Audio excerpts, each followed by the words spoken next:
With a dozen roses, such would astound you. The joy of children laughing around you. These are the makings of you. It is true,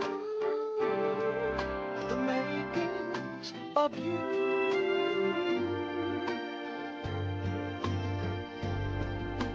The righteous way to go, little one would know.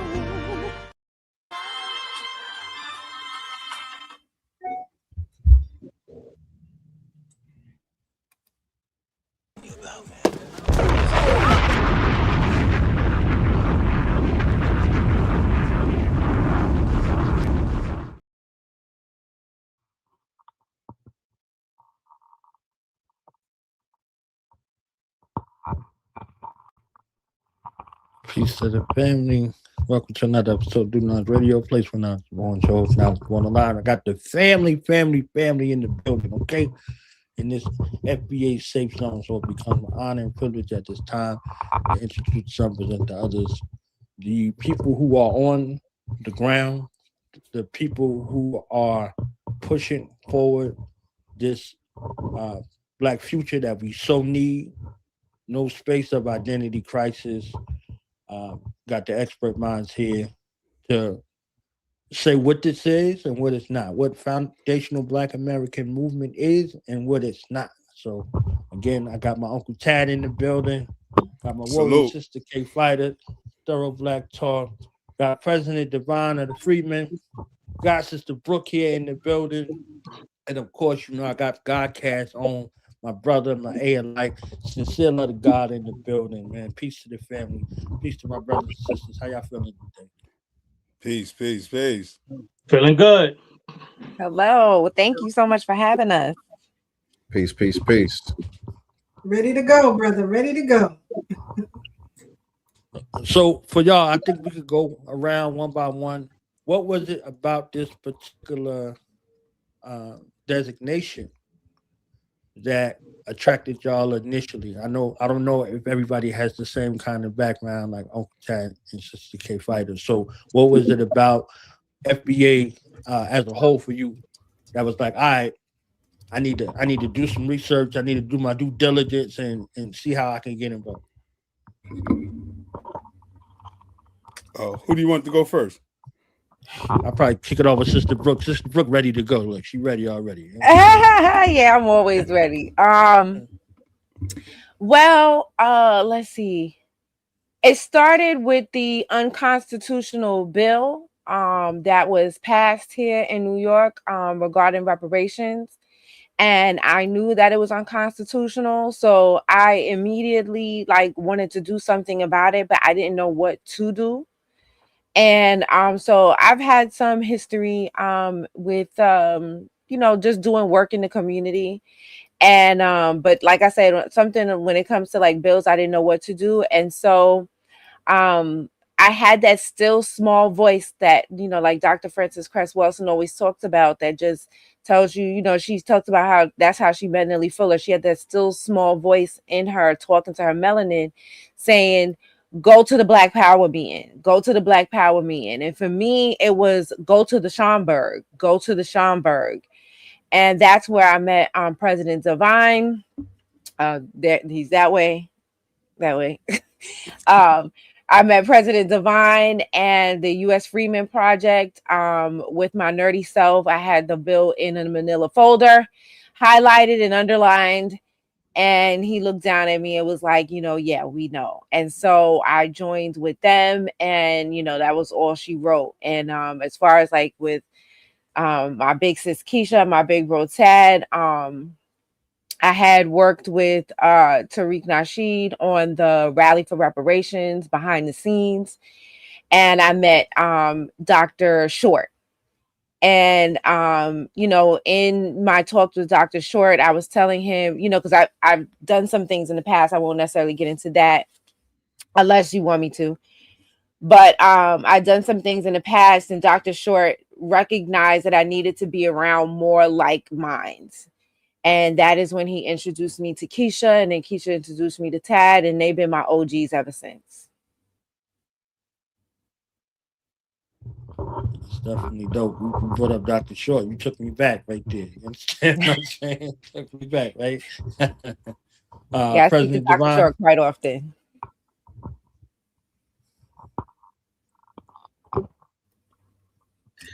Yeah, peace to the fam. Definitely excited to be here. Definitely excited to broach and talk about this topic, especially with the amount of disinformation and as well as slander that's going on around this topic at this point in time. So I'm glad that we're here to clear this up, and there's no better panel that I can imagine being a part of to do that. So Sister Brooke kind of talked about our origin story as far as meeting us, meeting each other, but before that snapshot in time, think about up to 2 years prior to that, we had been advocating for lineage-based repair as a advocacy group here in New York. And I am the current president of the U.S. Freedmen Project. And the way that came to be is long before I got into this space of remedial justice, I was what most people would categorize as a black capitalist. I really thought that we could really bootstrap our way out of this. And one of the biggest takeaways that I still hold on to from that moment in time, even though now that has been proven to be false, is that my mentor at the time told me, he said, if you see that something needs to get done and you look around and see that nobody else is doing it, that means it's supposed to be you. And with that implanted in my mind, I looked around at the current political landscape at the time. We were looking for lineage repair, and I found that all of our Pan-African organizations, all of our non-Pan-African legacy organizations were not doing what the U.S. Freedmen Project is currently doing and plans to do for the rest of our lives, and that is fighting exclusively and solely for those families that have ancestors that was enslaved and emancipated in the U.S. Many of those organizations claim to do that. None of them do. And in fact, most of them have elevated not only the immigrant agenda, but the illegal alien agenda above who we now have called ourselves to be foundational Black Americans. At the time, we had chosen Freedmen as the name of our organization because we said this, not to give all the tea that was going on in the back room, but in the green room, and kind of to one of Sister Brooks' talking points, if you will, when we talk about calling our ancestors by the right name, and I'll let her expound on that. One of the things that we thought about when we were forming this organization is that how will our ancestors that we're fighting for recognize us if we're not calling them by the right name? We knew that there needed to be a separation from the Afrocentric or the African-centered movements when we were looking to do something here on this land that our ancestors built. And we chose freedmen because of the legal and judicial precedent that is set. Whereas when in 1865 they established the Freedmen Bank and the Freedmen Bureau, that was the last time our ethnic group, our lineage, had specific policies that was simply and totally for us based on what this country did exclusively to us. And as we were thinking about a new name publicly, we've heard many of the different names. But as we are here and settling on foundational Black American because of how precise that is, describing those of us that came before us and where we are now, all the while still being the foundation of the country we built. I always say socially, foundational Black American delineates, legislatively, freedom disaggregates. And putting them together is putting us in a very powerful position during what I call the Black American Renaissance. Appreciate you, President Devon. Sincere love to God. And shout out to Mama Love. I see Mama Love in here. I gotta start perking up. So if y'all wondering why Mama Love in the building, we official. Yes, indeed. Peace to Mama Love. What's going on, Mama Love?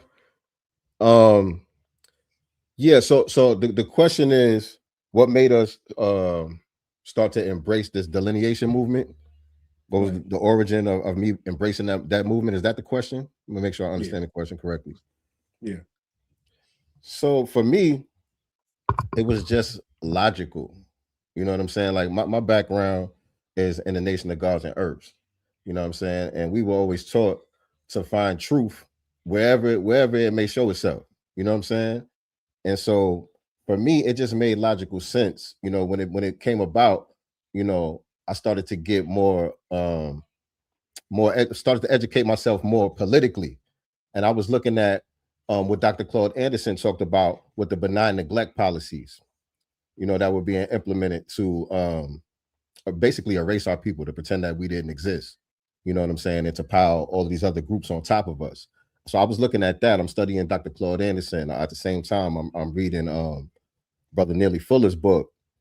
And you know, all of this stuff is happening politically, and I'm paying attention to that, you know, real close to what's going on with that and the language that's being used in the articles. And I'm tapped into the new black media. You know what I'm saying? I'm tapped into brothers like Tariq Nasheed and others, Sister Vicky Diller and others who are out there breaking down current events in a way that I really haven't heard broken down before. You know what I'm saying? They're really combing through these articles that they're putting out there and exposing the language and getting me to see it more clearly about what the game that was being ran behind the scenes. And so, you know, when people started talking about American descendants of slaves and people started talking about freedmen and all of that, it just made logical sense to me. You know what I'm saying? I already know who I am. I know my family history and things of that nature already. So it wasn't really complicated. It wasn't really nothing that I thought would even be controversial, to be honest.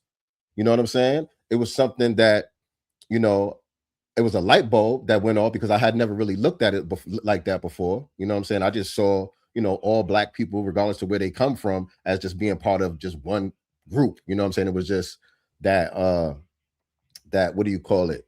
That flat black identity. You know what I'm saying?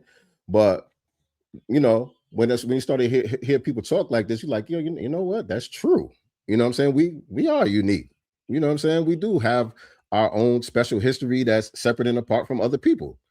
And other people always acknowledge theirs. And, you know, it's never a problem. You know what I'm saying? And so, like I said, I didn't think it was going to be a problem with us acknowledging ours. But here we are. So again, for me, it was just a logical thing. It wasn't really complicated. You know what I mean? I was like, oh, you know, that's who I am. That makes sense. Need to start repping that. Straight like that. Chad. Yeah, I echo my brother Sincere Love God sentiments. So it was a no-brainer. And for me, I've always been a proponent for family history. You know, I knew both of my grandmother's mothers. You know, I was about between 9 and 11 when both of my great grandmothers transitioned. Both of them have always, the family acknowledged them as Cherokees. You know, so I would be like, Ma's an Indian or Mama Granny's an Indian. You know, that was my great grandmother's name, Ma and Mama Granny. But never associated myself with that lineage or bloodline because I grew up in the 70s and the 80s where everything was black power, black pride, and like Sincere said, you know, flat blackness. So in my sojourn, I know who my ancestors are, my lineage, my elders in my family, but I bought into a whole nother identity that existed outside of my family. And joined the Black Power movement, the Pan-African movement, did a lot of work within that space, but always knew as sure as we can honor people across the Atlantic Ocean, why aren't we honoring those that we knew personally, those that are buried here? You know, so it was a no-brainer. And I think I can speak for K Fighter as well when I say that even in our Pan-African spaces, we always encourage people, do your own family history, do your own family research. So once a name came to this, because we did study Dr. Claude, we was introduced to Dr. Neely Fuller Jr. through the teachings of Dr. Francis Cress Welsing. You know, I sat at the feet of many great scholars, but I've always been Tad from Brooklyn. I've never been from nowhere else, never wanted to be nobody else. And I'm proud of who I am, and I'm proud of my family and my lineage and my bloodline. So yeah, it makes perfect sense to represent me. Appreciate you, Uncle Tad. Sister K Fighter. As the rest of the panel has already expounded upon, Tad and I come from the Pan-African movement. When you think of the great scholars and including contractual and political achievements, we've been a part of that for many, many years. Back in 2016, we began to tell people to research your own family, see who you are, right? I never changed my name. You know, Keisha is the name my mother and father gave me. K Fighter is what friends that I went to school gave me. And it's a story behind that I'll tell for another day. But, you know, and being in that, I saw a lot of things that were not conducive to who we are as people here on this soil. However, at that time, I began doing my own family genealogy on both sides. And it led me to a place of clearer understanding, because you have to remember, when you do your family's genealogy, it's just not a name, a place, and a date, but there are stories behind those people. And so I have been fortunate enough to sit with family members who told me the stories, who were able to pass on to me written documents that my fifth great grandparents wrote for themselves, going to their grave sites, and then you know, sitting down with the family based on the information that I was able to research and find, and make the story even greater. And so on both sides of my family, they look at me as the genealogist to the family. However, I learned from other genealogists in the family. But, you know, one thing I can say is that when you know your own story, it puts things in proper perspective. And Pan-Africanism, to me, doesn't focus too much on our sojourn here. As far as genealogy is concerned, you are always looking to Africa. But even in that, you don't know the full story. A lot of people are operating with antiquated information. We are in 2026, February to be exact, and you may have books by the great scholars and historians, but they only told you part of a story. And a lot of people, to me, in Pan-Africanism, idol worship, and that can be problematic. And so I'm not into that. Like Tad said, he Tad from Brooklyn. I'm Keisha from Fort Greene, Brooklyn.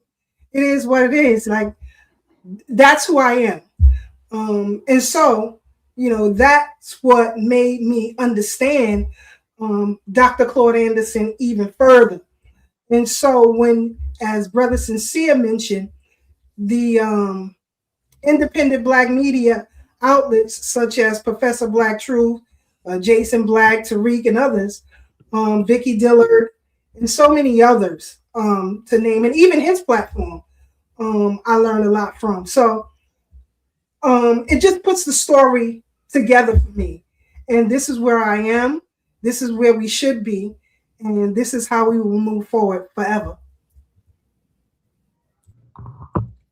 As I get this bomb together, I want to thank y'all. You understand what I'm saying? I want to thank y'all for making it plain on what it is, right?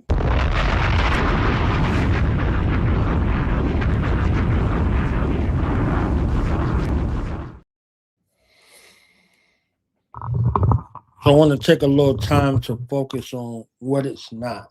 And, you know, we kind of talked about it. And I did my own research. I was like, all of this backlash from just saying, hey, this is where we at. So could we look at the disinformation, the misinformation, the outright slander, the lies, the foolishness, you know, associated with this particular way of life in regards to delineation and the like. So I think if we start with Sister Brooke again, you know what I mean? She always ready. She ready right now. Always ready, especially on this part right here. Because I grew up in East Flatbush. So I always had my flag.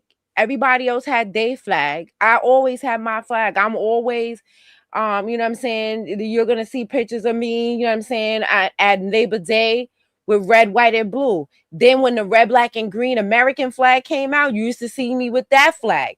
You know, I've always repped being American and in a sea full of Caribbeans. So I never got nobody never gave me no slack for it. In fact, I used to go to soca parties all the time. I had a nickname. My nickname was American Pepper Sauce because everybody know, you know what I'm saying, I'm hot like fire. So, you know what I'm saying? So it's like I didn't understand where the backlash was coming from either. It was like, so when why is it different now? What is the problem now? So I don't quite the only thing you could think of is you know, when you start getting into the political side of this work, right? And President Devine says this all the time, that, you know, there are legacy organizations that get paid. Well, and let me start with something that Sister Keisha said at one time when we went to a Caribbean conversation, right? It was a Caribbean corner and they was having a conversation about us, without us, but we popped up on them and they wasn't expecting it. So therefore, you know what I'm saying, it became an intellectual beatdown. You know what I mean? So she said they're so used to leaning, and that's the only thing that I could think of, because when President Devine started doing this, you know, the legacy organizations like, you know, December 12th and National Action Network and the NAACP, they were trying to get their money off the top or for this unconstitutional bill. So regardless if we get reparations or not, they was going to get their money in the bill. If President Devine and the U.S. Freedmen Project wasn't there to stop it. And that's the only thing I could see, is that people are seeing certain piles of money that are going to dry up. Because like I said, when I used to have my American flag, nobody said nothing. I had never even heard the term Makata till being online. And I grew up in a place full of these people. So I don't know if I am so thorough that they knew better not to say it in front of me. Or, you know what I'm saying, if they was just talking about me behind my back. But I'd never heard that term before. And so, like, you know, I can, like I said, I can only think that now it's a problem. Or maybe just the people that I chose to be around don't think that way. I'll also put it in those, in that lens, that the friends that I have don't focus on things like that. Maybe that's what it is. But you know, like I said, I definitely see people, and when you start messing with people's money, it becomes a problem. And so, and I think that's kind of where we're at right now. It's like they're seeing the gravy train line up, because, and of all the people to quote, I really hate to quote her, but you know, it is true. To quote Ann Coulter, we don't owe this country doesn't owe a debt to anybody but foundational Black Americans. They don't owe a debt to Caribbeans. They don't owe a debt to Africans. They don't owe a debt to illegals. They don't owe a debt to immigrants. They don't owe a debt to these people. The country owes a debt to foundational Black Americans for the hundreds of years of slavery and the building of this country for free. So a debt is owed to us. So if we are not on the front lines, if we are not the ones fighting for your cause, it's not going to get the same clout. It's not going to get the same attention. It's not going to get the same funding. It's not going to get any of these things. And what we started noticing is that people are getting funding based off of our legacy and history here, and then we end up with nothing. And that's a huge problem. And that's the main reason why we have to politically separate, you know, aside from if you want to just even take reparations out of it, right? Because with reparations, if we couldn't add anybody if we wanted to, because if we add you, it makes it unconstitutional. So we could, the laws here, and it's understandable that people don't understand the constitutionality of the situation because it's not your constitution. So of course you don't understand it, because I'm not going to go to your country and act like I understand your constitution or whatever the heck y'all got over there. I don't know. I don't even know how UK works, how you got a king and a parliament. I don't freaking know. Okay. It ain't none of my business either. So So it's understandable that they don't understand it, but the truth of the matter is, even if we wanted to include all of our cousins, long distance cousins, we cannot, because it would make it unconstitutional. And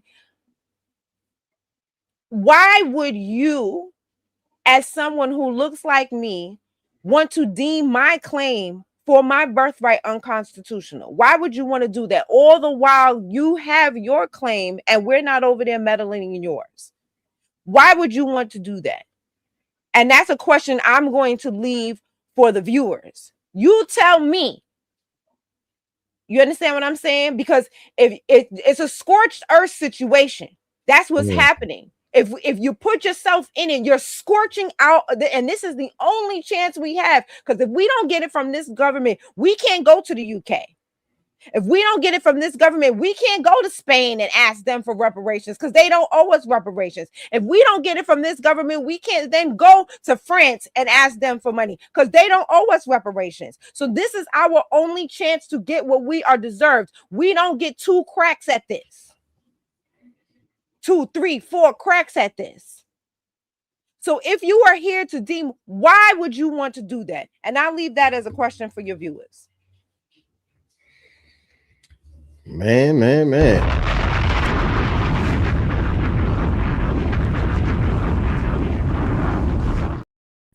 Hot fire. But Brooke, I just want to say that Ann Coulter was basically quoting Dr. Claude Anderson anyway, so we'll give the props to him. Right, that's true. You're right about that. President Divine, I want to kick it to you with the disinformation, misinformation, pushback, in regards to delineation. But I want to add a small caveat because everybody's working in the reparation space, so I want to kind of add that too as a focal point in that regard. The pushback associated with reparation, and just a tiny little nuance with some people think it's a pipe dream. They're not aware of what's actually happening, what's going on, and how y'all are moving towards this objective. So I want to highlight that as well. Man, I'm glad you threw the alley because I was trying to wondering how I was going to sit here and bring it back. I like to bring things full circle, so I want to acknowledge the clip you played in the beginning, right? By quoting the famous songwriter. See, I heard the songwriter say that my 16s be so real. You could feel it in your veins like Romelo's pops from Sugar Hill. And I'm saying that to say, to that pipe dream caveat you add on, this goes perfectly. The reason why they think it's a pipe dream, because of how real our 16s have always been. See, we stood 10 toes down and fought our way out of an enslavement that nobody thought we was getting out of. And to put it in your same words, many thought was a pipe dream. While those that come over and think this is a pipe dream are those that got on the nearest pipe, in a tube, or whatever they could find that floats to come over here. And so it all seems like a dream when all you know how to do is run. But when you stand and fight, you don't have to go to sleep to get the life you know you deserve. You're going to put in the work that we've always put in. And that's why it's never been a dream for us. See, Dr. King had a dream, right? And most of what he dreamt about, we've turned into reality because we already knew how to separate facts from fiction. Most of these other groups do not know how to do it because most of what they regurgitate and much of the information is the fiction that was told to them at the immigration office or by the white supremacists that they look to align themselves with. And so they don't deal in reality at any point in their existence. Their reality is what white supremacy tells them it is. And then they get mad at us because we've defied that reality at every turn. And so to kind of go more in depth about down that line of what it's not is everything they say it is. Because they're on the outside looking in. They wouldn't know if we told them. because we told them and they still don't know. It is what we say it is because it's our culture. It's our movement. It's our country. See, Sister Brooks said something quite profound. See, you don't understand the constitutionality of it all because it ain't your constitution. Where in 1890, Callie House stood on that very same constitution that those coming here was telling her wasn't hers. When she said, you know, we're going to sue the government for the taxes that y'all collected on the cotton that my ancestors picked. And I can stand on that and sue you for that because we've been day one citizens. But you still got jokers from the diaspora coming over here to us today telling us that we weren't day one citizens, that the 14th Amendment gave us our citizenship, when all the 14th Amendment did was codify our citizenship because we were already voting in all the states that it took to ratify that Constitution. See, they don't know that because it's not their Constitution. And I say this often because this is where the disrespect comes in. That's really what we're dealing with. It's not about understanding or misunderstanding, information or disinformation.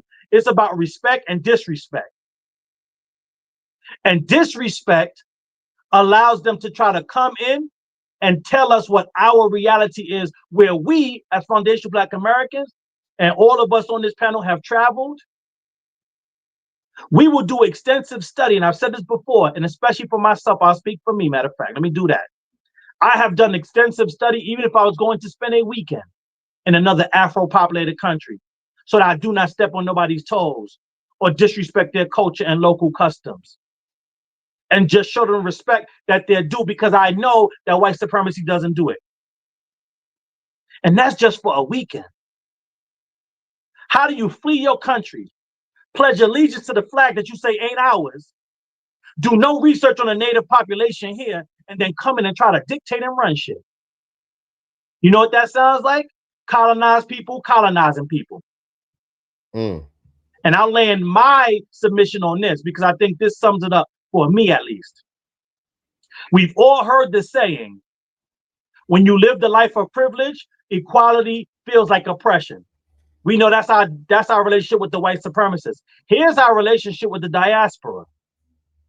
When you've lived a life of cultural exploitation, boundaries feel like division. And I'll land there.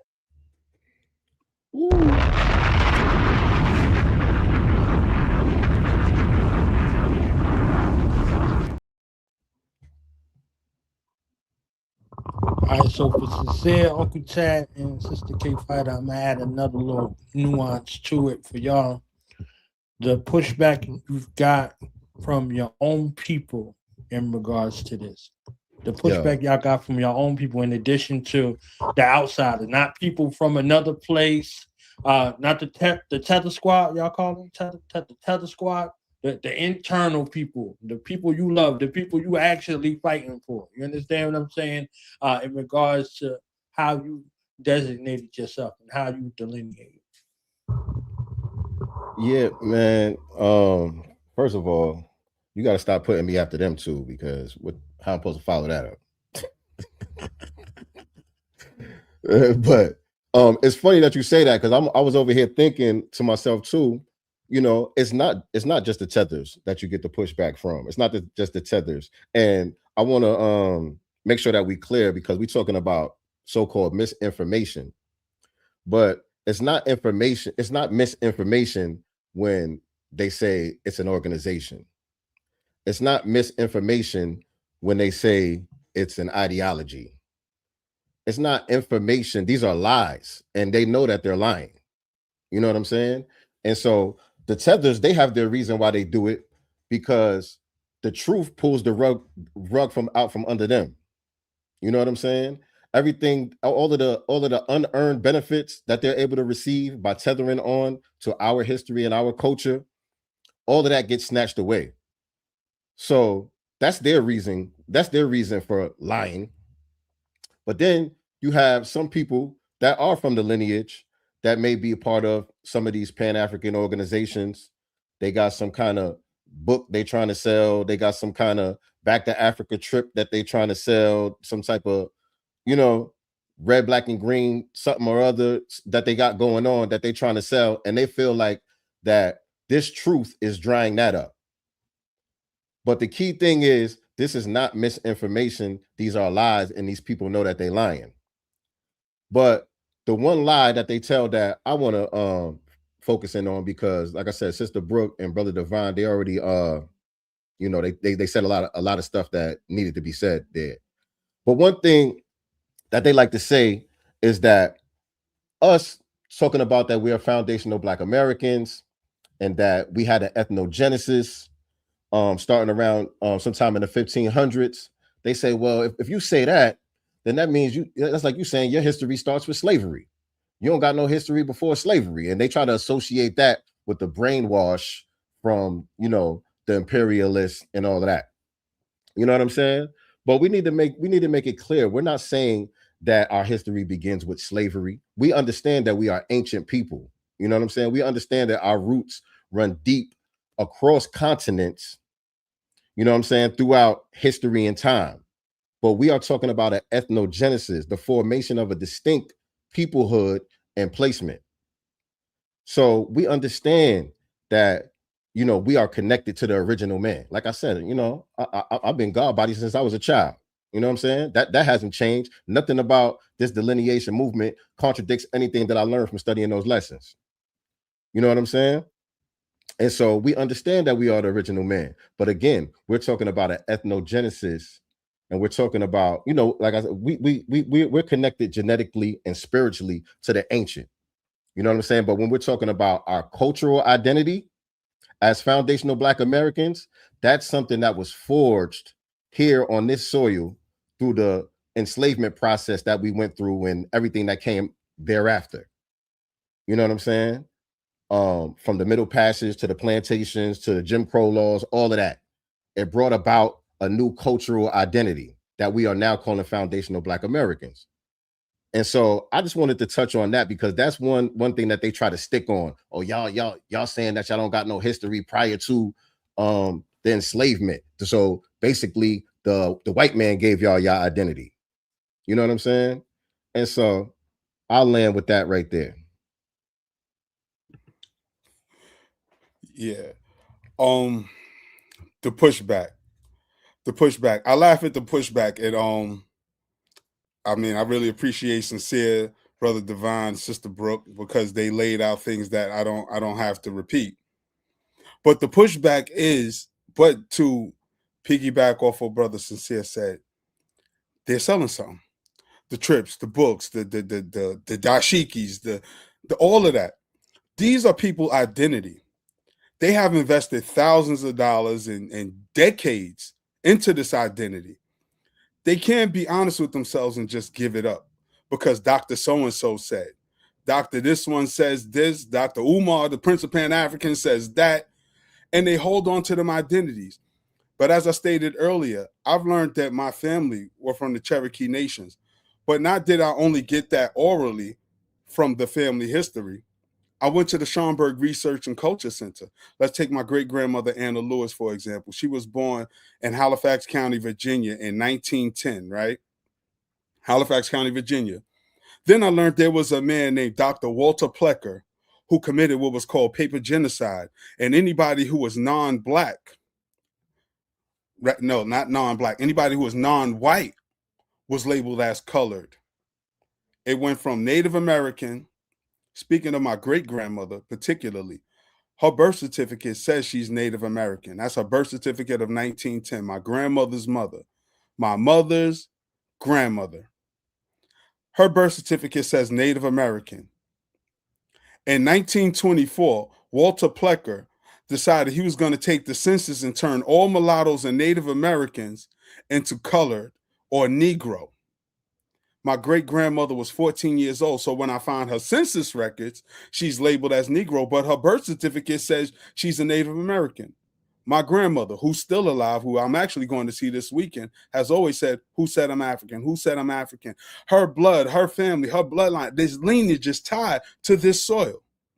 Now, on my mother's father's side, I trace the history to the first African during the Great Mayafa, which the Pan-Africans love to call the Mayafa, the Great Suffering, the transatlantic slave trade. He landed on the Drayton plantations in Charleston, South Carolina. So when we talk about, when we talk about what we've been through as a people, our story is not linear.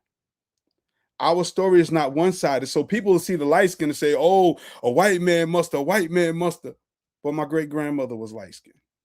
Now, I don't know who. I know her grandmother. Her grandmother name was Lavinia Hill. See, I know my family's history. How many of these people coming over here know who their great-grandmother is, let alone their great-grandmother's grandmother? They can't do that. We've been here so long. We go back too far to even say when we came here.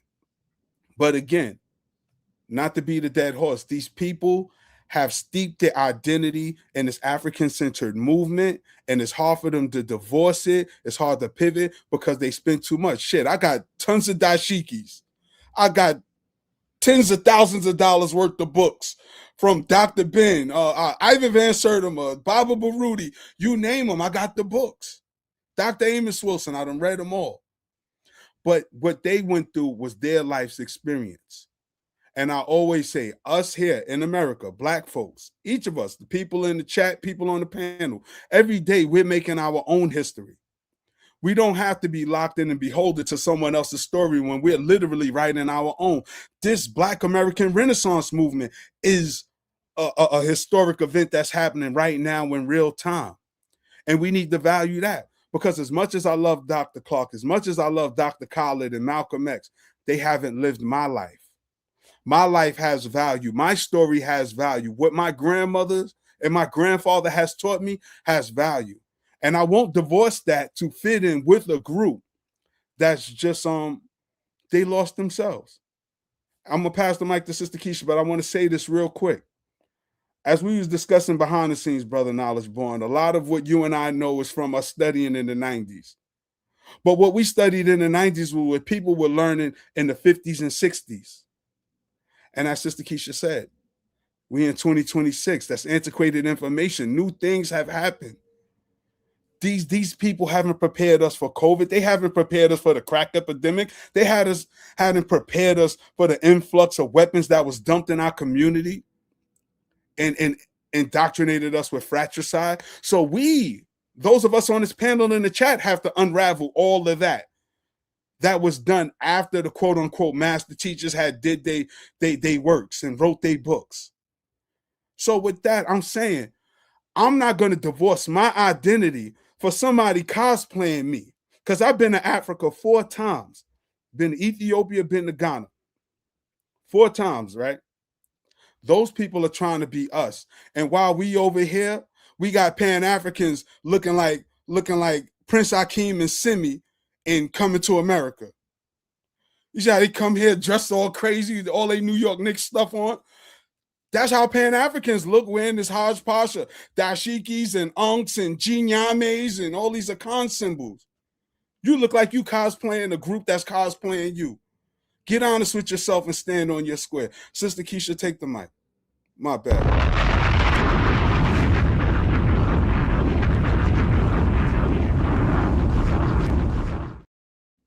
Sister Keisha, if you don't mind, real quick, I just want to throw something in there.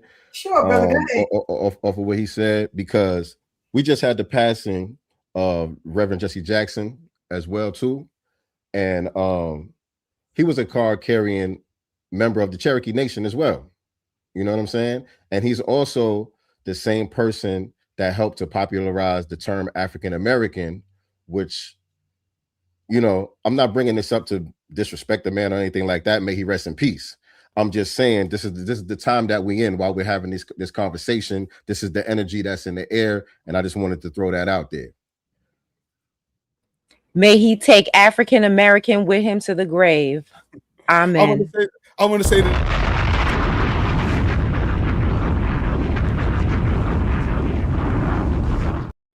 So I'm gonna say this real quick and give you the mic. And that's my point, brother Sincere. In the movement, there's always a contradiction that never gets addressed. Go ahead, sis. Man, this is so not fair that I get to go behind everybody. I'm just Oh, we letting know them, you about to blow it up. We waiting. Come on. Come on. I'm just putting that out there. I'm just putting that out there. That smile said everything. Strap up. You know, I'm putting my age out there. I'll be 56 years old this year. So I've seen a lot. And I know for certain that we are the most recognized, appreciated, and hated ethnic group on the planet.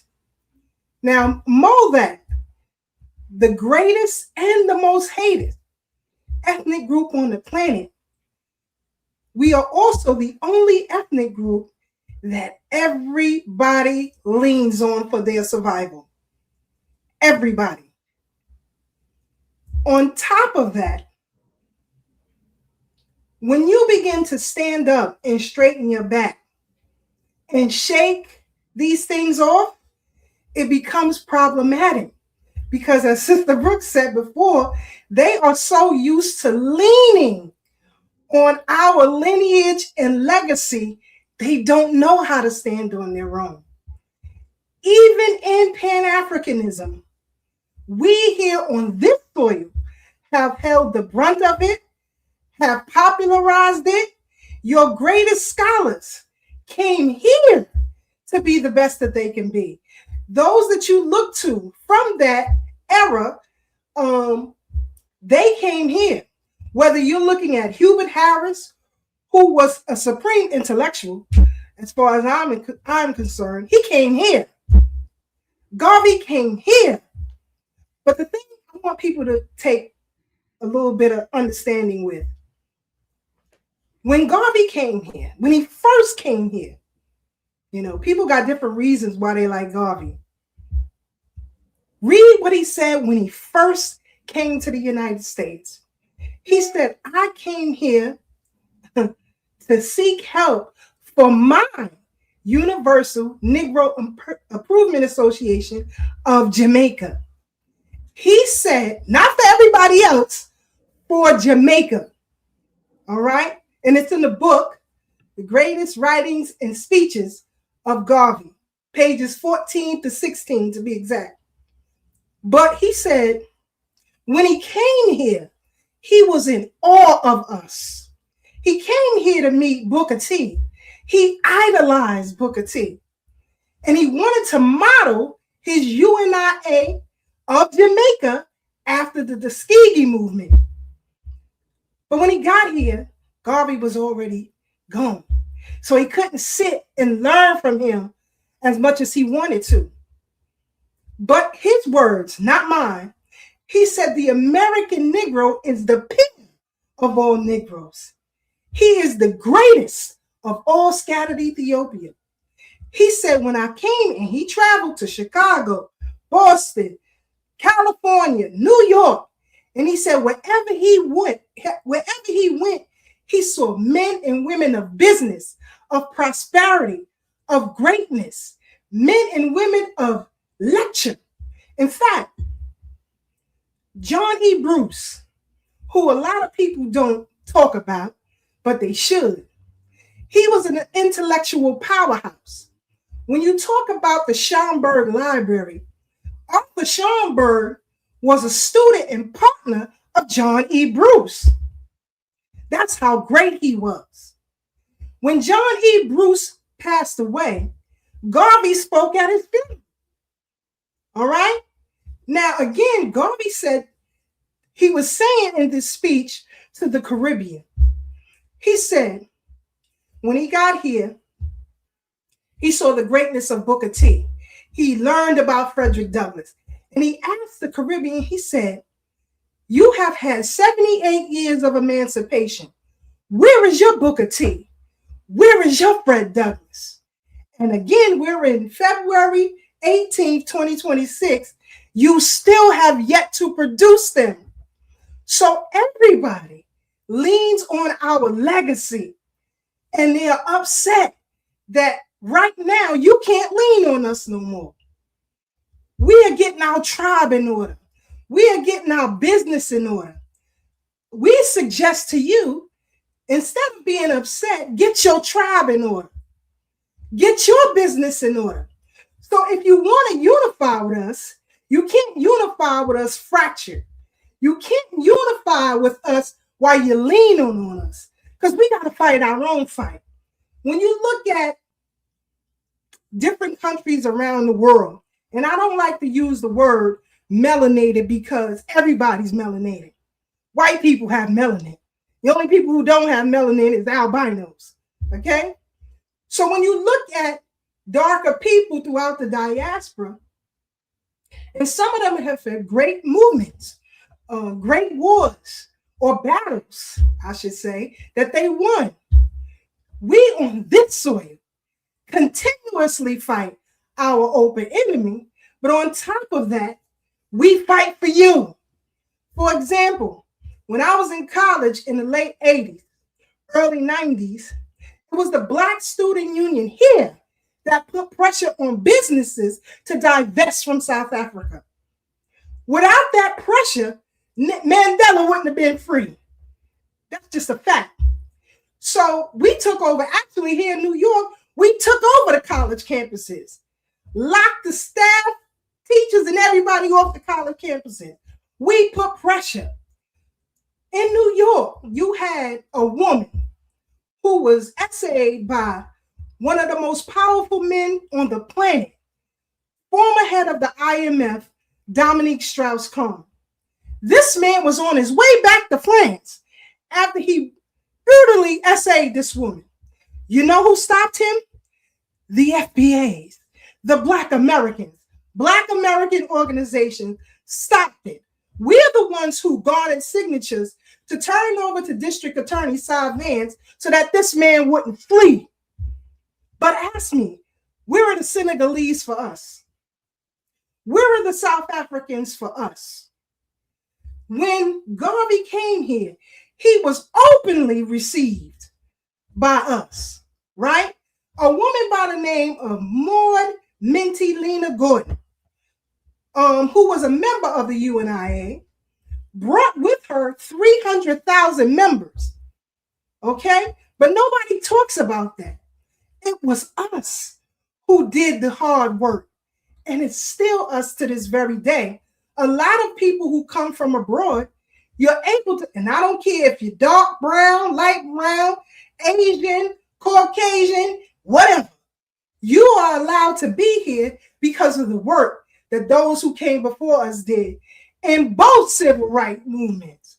Okay? There was a man, one of the first Black senators out of Nashville, Tennessee, by the name of Samson Keeble.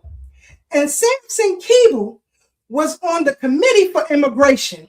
He worked with Booker T to make sure that dark brown folks can come over here on these shores so that they can balance what was coming in from the European. No matter if you're European, Asian, dark brown, or light brown, immigration has always been a problem for us. In fact, it was put in place to stop us. You don't believe me? Go to your historical archives where you live. The information is there. It's there. Sister Brooke, Brother Divine, we just did a trip, I think last month or a month before, to the New York Historical Society to look what was there before us. You have 4 men before 1776 appeal for their freedom. Their dictum, their argument for freedom, some of the wording is used in the Declaration of Independence. Thomas Jefferson paid close attention to this case. Okay? That information is there. These two can confirm what I'm saying. So again, a lot of people move with outdated information, become cultists, some of them, and have been leaning on us for far too long. But it's a new day. We're tired. Our back is bent, and we're straightening up. So you get your tribe in order. We working over here.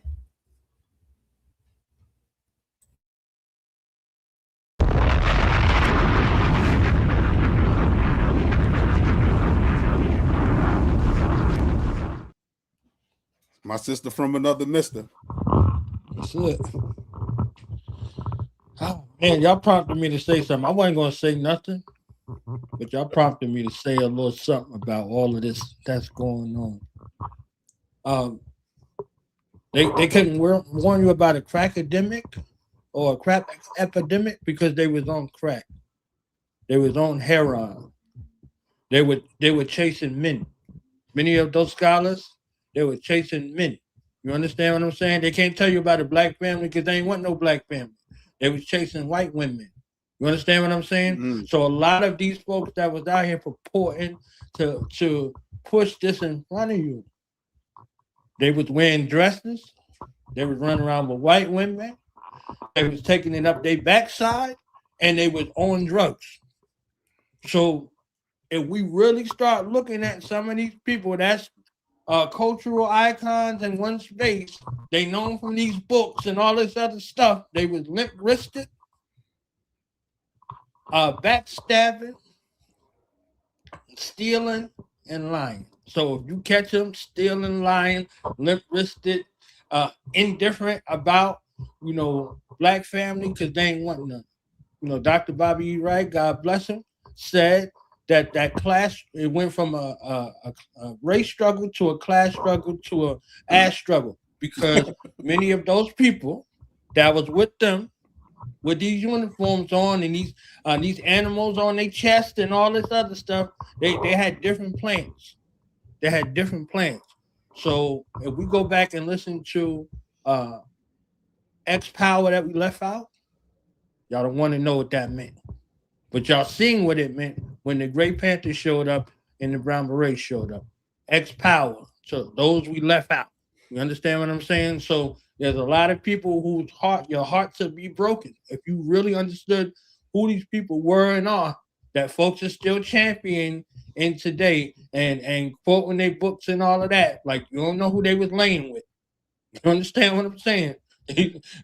Some of these big Pan-African champions, and I'm a staunch Pan-African, some of these Pan-African champions that they'll show you a family, but they ain't with that family. For real. In spirit and in truth. So don't get this twisted. I ain't never cut a blind eye to nothing. You understand? Shout out to my brother Cecile, the guy gave me the anthem, Revenge of the Akata. That's why I started this Revenge of the Akata. So when we got something to say about what's going on, don't act like you don't know what's going on. You understand what I'm saying? So I support my family. I support my brothers and sisters. I support this movement. And like I said before we started, this is necessary for our black future. You understand what I'm saying? So the black future we want to have design, not none of this BS mixed up, fixed up, dressed up stuff that they got going on, that they pushing through the media, that they pushing through the food, that they pushing through vaccination, that they pushing through disinformation, misinformation. Just K Fight said get your house in order. I say burn your damn house down. You understand what I'm saying? Burn that shit to the ground. Burn that shit to the ground. That's it for me. So y'all vision and work for our black future. I think we can end with that. You know what I'm saying? I think we can end with that. I want to get Cecile some love and play his track if I could real quick. Y'all got a few minutes to listen to this track. Some of y'all heard it already. You understand what I'm saying? Because I need the FBA mixtape because some of this stuff I heard, I said, hey, yo, hold up, man. Hey, y'all, I need this right here. I need this right here. So, shout out to Cecile, the guy, his audience, and his family, Mama Love, and everybody. You understand what I'm saying? On the front lines against this this non-FBA assault that's happening. Sony right, man. Go ahead and spin that. Against them, my fucking AK is gonna go akata kata, akata kata. That's when my shit gonna ring out, nigga. You gotta chill, man. Goddamn, man.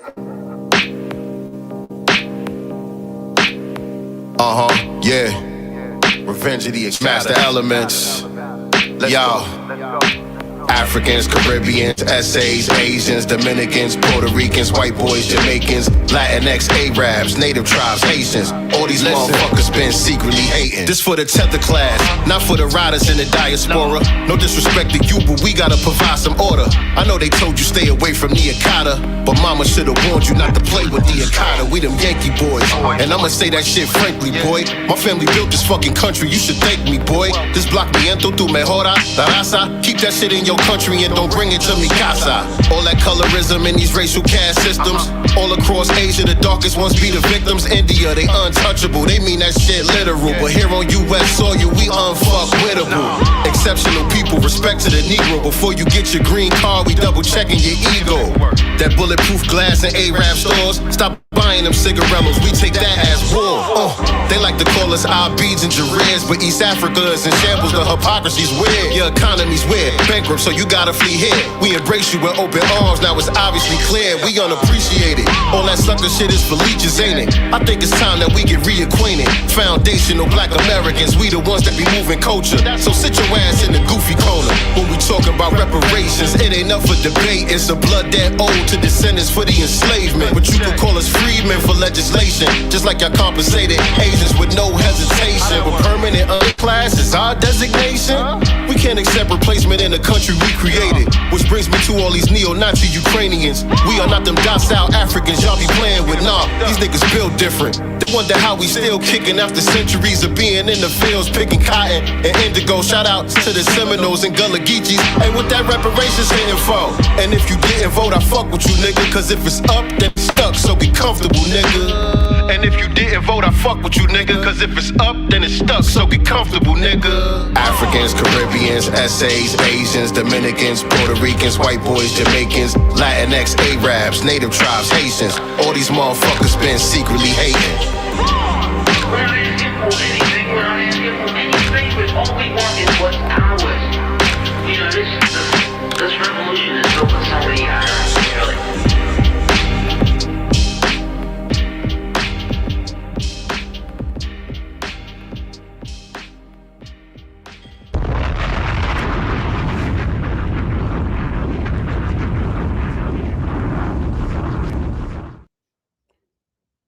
Straight fire. That's for the tether class, not for the riders in the diaspora. No disrespect to you, but we gotta provide some order. Brother Sincere, if you can, put your email in the private chat, and I'll send you those 3 pages of Garvey. Yes, indeed.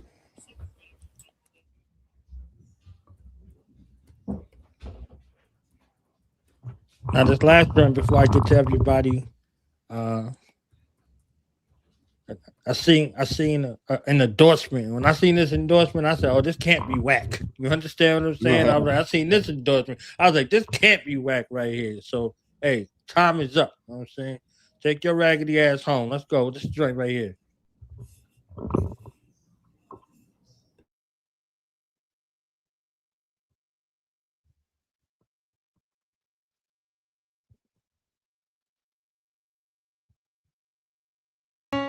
Y'all don't hear us. Pull up a seat and motherfucking listen.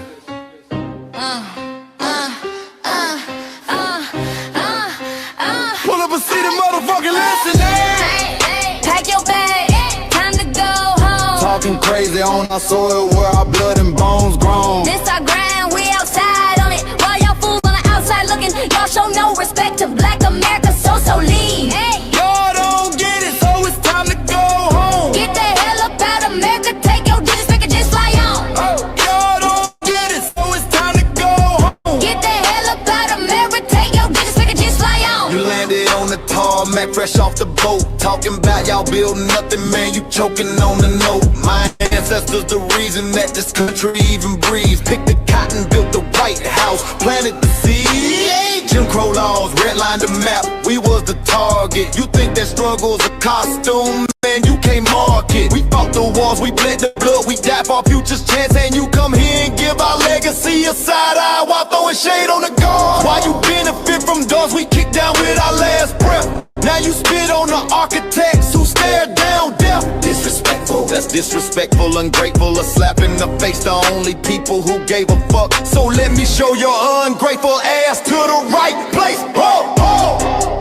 Pack your bags, time to go home. Talking crazy on our soil where our blood and bones grown. This our ground and we outside on it. Why y'all fools on the outside looking? Y'all show no respect to Black America, so leave. Y'all don't get it, so it's time to go home. Get the hell up out America, take your disrespect just fly home.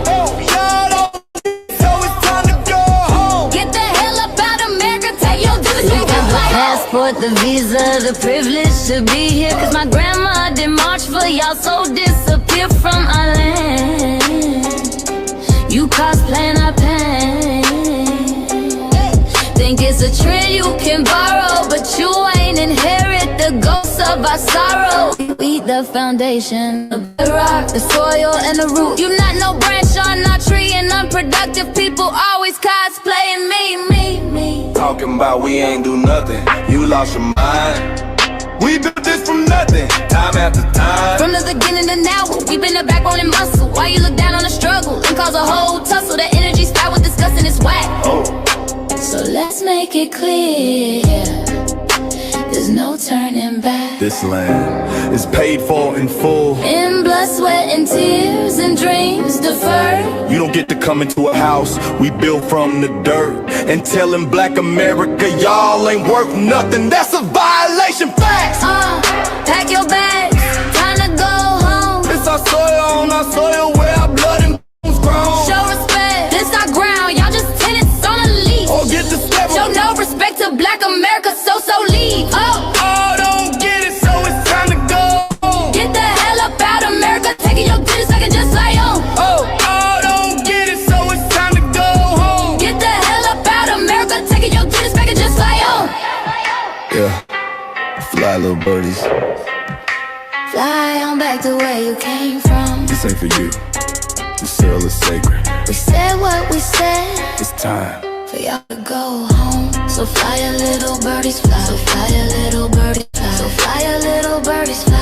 Fly far, far away from here. So fly a little birdies fly. So fly a little birdies fly. So fly a little birdies fly. Fly far, far away from here. So fly a little birdies fly. So fly a little birdies fly. So fly a little birdies fly. Fly far, far away from here. So fly a little birdies fly. So fly a little birdies fly. So fly a little birdies fly. Fly far, far away from here.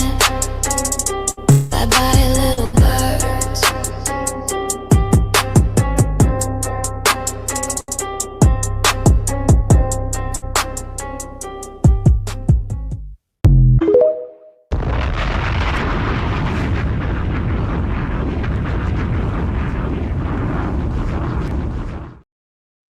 Yeah, shout out to Sister Ish, Brother Coolwater for doing that, and Cecilia Love God, man. Appreciate it. Who was that? Who did that one? Ishmael and Coolwater. Okay. Yeah, they on TikTok. Okay. Mm-hmm. Man. Telling you, propaganda is out there. That's real. So I want to thank y'all. I want to thank y'all audiences. Everybody that pulled up, they circled the wagons. I think they thought this was going to be like a fight. They had you know what I mean? They had the machetes out. And they was like, oh, he cool. All right. You know what I'm saying? But this is a safe zone. Man. Do Not Radio has always been a safe zone for our people. Indiscriminate to what the ideologies was and all that. I just wasn't with none of that, Rainbow Coalition shit. But everything else, if it was viable for Black people, somebody Black could use it. You understand what I'm saying? So this definitely ain't no different. But this moves to the front of the line. This is our greatest time in history here to self-define and self-defend what's in the best interest of our people going forward. And I'm glad the minds that are assembled are righteous and clear in regards to what this looks like moving forward as far as our agenda and our sojourn here. You know what I mean? I give back our recompense and our restoration. You know what I'm saying? So the minds assembled that y'all see here are in the trenches making that work. They need y'all help. They need y'all love. They need y'all support. You know what I'm saying? Like it's it's for us, for us. You understand what I'm saying? For us, and we continuing to make it happen. So, final remarks, whatever vision you can share in regards to leave the listening audience with, as what this looks like forward from you, from your perspective, and when people can find you and get a hold of you and have support. Let's start with Sister Yes, Brooke. indeed. What else? Sincere? Go ahead, Sincere. Me? Yeah. Yes, sir. So, yeah, man. First and foremost, knowledge born, man. Appreciate you having me as always. Um, you know, I'm serious. I'm humbled that you considered to have me included on this panel right here. Some very powerful voices that have spoken. You know what I mean? And shout out to everybody in the chat who joined us today. I appreciate the love on the Revenge of the Okada record as well. Y'all make sure y'all go stream that, man. Revenge of the Okada, that's available on all streaming platforms. And so I want to close out just by touching on the term foundational Black American, why it's powerful and why it's important. The term foundational Black American, it does a few things. It asserts our unique lineage, and it does away with the monolithic Black identity, the flat Black identity. And so therefore it reclaims our ancestry that they try to erase, and it roots us in a specific place and time. And the term foundational, the word foundational, which is really the word that got everybody's panties in a bunch. You know what I'm saying? Because if we just said we were Black Americans, that was they had no problem. We're African American, it was no problem. Even though the African American term was said to be a marker that was specific to us, it wasn't a problem because those that know, they knew that it wasn't going to work that way. You know what I'm saying? They knew that was something that they could latch themselves onto. And so the term foundational is what has everybody all messed up right now, because that term it flips the racial hierarchy, you know what I'm saying, where we're supposed to be at the bottom, and so sure, we still at the bottom in a lot of ways, but now it's in a way that it shows that we are the bedrock that props up the entire structure. That term foundational, that's what that says, that we are the ones that make this whole thing stand up. And so us recognizing ourselves as being foundational, it's like a declaration of self-accountability, and it gives us the ability to really tell our true origin story. It empowers us politically. You know what I'm saying? We're no longer invisible. We have a very defined stake in policy and reform that is necessary, and the debt that is owed in the form of reparations, cash payments, by the way. And it highlights our resilience. You know what I'm saying? When we start to put up the lines of demarcation, and we start to put the points on the board of what we've accomplished over the centuries, you know what I'm saying? It really highlights that we are exceptional people. You know what I'm saying?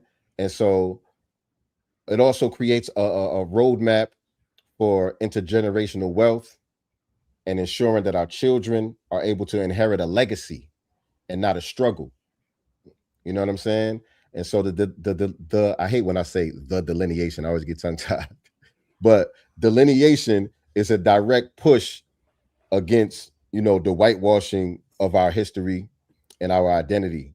You know what I'm saying? It shows that we refuse to be diluted. And it's also an educational tool. Me and my sister Nicety Girl and my sister Crown 808, we have children's books where we are teaching the children about our unique history and all of that, based on my son Seven of Super Hey Rule is the name of the books. I can go check that out. Those are available on Amazon as well. And it's just a demand for respect. You know what I'm saying? We're not just going to be a footnote in history where we're actually the cornerstone, the foundation. You know what I'm saying? And so, with all that being said, us claiming our unique identity, family, is not an attack, because that's another lie. You know, we talked about earlier about, you know, the so-called misinformation and the lies that they tell. It's not an attack on anyone. It's not anti anyone. I echo the sentiments of my sister when she said earlier that, you know, we getting our shit together over here, and we suggest y'all do the same for yourselves. You know what I'm saying? And then we can revisit the conversation about unity then, when we're able to come to the table with strength. You know what I'm saying? But coming to the table all fractured and scattered and all of that, that's you know, that's useless. It's unproductive, and it doesn't make any sense. And so I'll close out with that. Y'all can follow me. I'm at Sincere Love the God on all social media platforms. Me and my sister Nicety Girl, we co-host Sincere Love the Godcast here on YouTube. If you're not already subscribed to my channel, make sure you just type in my name on YouTube and subscribe to the channel. We usually go live on Sundays with Sincere Love the Godcast. So y'all make sure y'all check us out for that. Appreciate you. Peace.